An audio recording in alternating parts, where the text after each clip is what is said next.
Mummy ఆ, మా ఆవిడికి నంటే ఎంత ప్రేమ తెలుసా? అయ్యో ఎంత ప్రేమ అయ్యా. మా ఆవిడికి నంటే చాలా ప్రేమ. ఈ రోజు పొద్దున ఉల్లిపాయలు కోస్తున్నప్పుడు నా కళ్ళల్లో నీళ్లు వచ్చాయి. అప్పుడు నా దగ్గరకు వచ్చి ఏమన్నా తెలుసా? ఏమండి మీ కళ్ళల్లో నీళ్లు చూడలేను, వెళ్ళి అంట్లు తోమి బట్టలు ఉతకండి, నేను ఉల్లిపాయలు కోస్తానని చెప్పిండు. ఏమండి మీ కళ్ళల్లో నీళ్లు చూడలేను, వెళ్ళి అంట్లు తోమి బట్టలు ఉతకండి, నేను ఉల్లిపాయలు కోస్తానని చెప్పిండు. అయ్యో మా ఆవిడికి ఎంత ప్రేమ నేనంటే. పిచ్చోళ్ళని బయట చూస్తున్నావురా, ఇప్పుడు ఇంట్లోనే చూస్తున్నాను. అది నువ్వు నా కొడుగ్గా పుట్టాడు. నాకు ఈ దరిద్రుడు వద్దని. అయ్యో తప్పు నానా, అలా చెప్పకూడదు. మనకు టీవీ నచ్చకపోయినా మార్చుకోవచ్చు, పాల్లోడు పేపర్ లోడు నచ్చకపోయినా తీసేయొచ్చు, కానీ నచ్చినా నచ్చకపోయినా డాడీని మాత్రం మార్చుకోలేమమ్మా. ఏంటని ఉద్దేశం? ఇండైరెక్ట్ గా నేరుగా నీకు నచ్చలేదని చెప్తున్నట్టుగా. అయ్యో ఇండైరెక్ట్ గా చెప్పడం లేదండి, అంటే నేరుగానే చెప్తున్నావు అనమాట. నీకు ఈ మధ్య నోరు పెగులుతుంది. మొగుడంటే లెక్కలేంత ఏర్పడింది. మొగుడంటే ఎలా ఉండాలో ఆ ఎదురింటి కుర్రాడిని చూసి కొంచెం హలో గూగుల్, ఈ రోజు కూర ఏమంటారో అర్థం కావట్లేదు. ఏదైనా 4 రకాల కూరలు చెప్పు, మంచిగా ఉండాలి. చికెన్ బిర్యానీ వండు. చికెన్ బిర్యానీనా? మా ఆయన 100 రూపాయలు ఇచ్చి కూరగాయలు తెచ్చుకోవాలి. అరటికాయ వండు. అరటికాయ ఆయన తినరు. పోనీ సొరకాయ వండు. సొరకాయ నేను తిన్నాం. లేదంటే దొండకాయ వండు. దొండకాయ? అమ్మో, దొండకాయ తింటే మతమరకు వస్తుంది. మరి బెండకాయ వండు. బెండకాయ పులుసు నచ్చట్లేదు. ఫ్రై పెడదామంటే మళ్ళీ చారు పెట్టాలి. ఇలాంటి పిచ్చి వేషాల వల్లే నువ్వు పిలిచినప్పుడు నేను పలకను. నీకు నచ్చింది వండుకొని చావు. సర్లే, ఏమన్నారో నేను చూసుకుంటాను కానీ ఇది చెప్పు, ఏ కష్టం చేయకుండా కోటీశ్వర్లు ఎలా అవ్వాలి చెప్పు.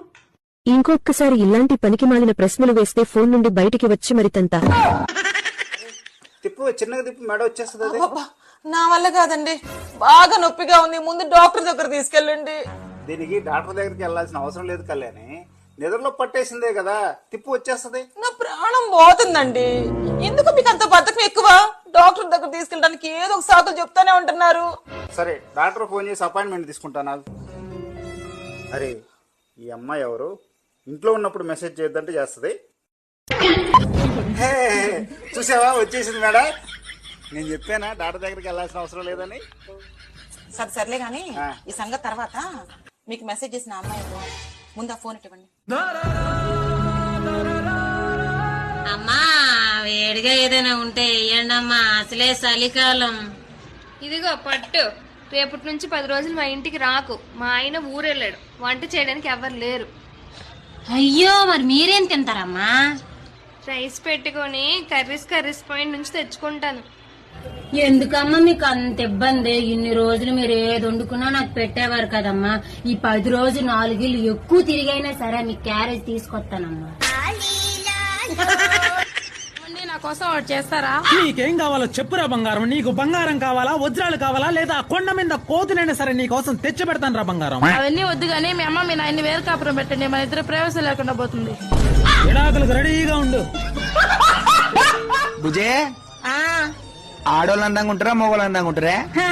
ఆడవాళ్ళే అందంగా ఉంటారు. మరి పొద్దున్న బ్యూటీ పార్లర్కి ఎందుకు పోయినవే?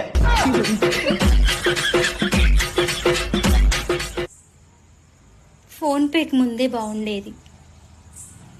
ఇంట్లో భర్త చొక్కాలో 10, 20, 100, 500 దొరికేవి. ఇప్పుడైతే ఒక్క 10 రూపాయల నోటు కూడా దొరకట్లేదు. మాట్లాడితే ఫోన్ పే అంటున్నారు. మాలాంటి వాళ్ళు ఏం కావాలి? డబ్బులు దొరికే ఇంట్లోనే కదా. మీరు ఇలా ఫోన్ పేలో అన్ని డబ్బులు పెట్టుకుంటే మరి మేము ఎక్కడికి వెళ్ళాలి? ఇంకెప్పుడు మాకు స్వాతంత్రం? ఈ ఫోన్ పే ఎవరు కనిపెట్టారో కొట్టబుద్ధి అవుతుంది నాకు. డాక్టర్ గారు ఏమైందండి? ఏమైంది? నాకు పెళ్లి సంవత్సరం అయిందండి. పాప బాబుని ఎవరు చేసుకుంటారో పాపనే చేసుకున్నా. ఇంతకి సమస్య ఏందో చెప్పు. నా భార్య రాత్రి అడంగా పడుకునింది, ఇంతవరకు లేలే. శవాసనం వేసిందేమా? పొట్ట కూడా ఊగలే. ఏమైంది తెల్లా? పొట్ట కూడా ఊగలేదా? ఏమైందో చూద్దాం పదా. పదండి సార్. రండి సార్, అటు చూడండి సార్. అందమైన భార్య సార్, ఎట్టయినా కాపాడేయండి సార్.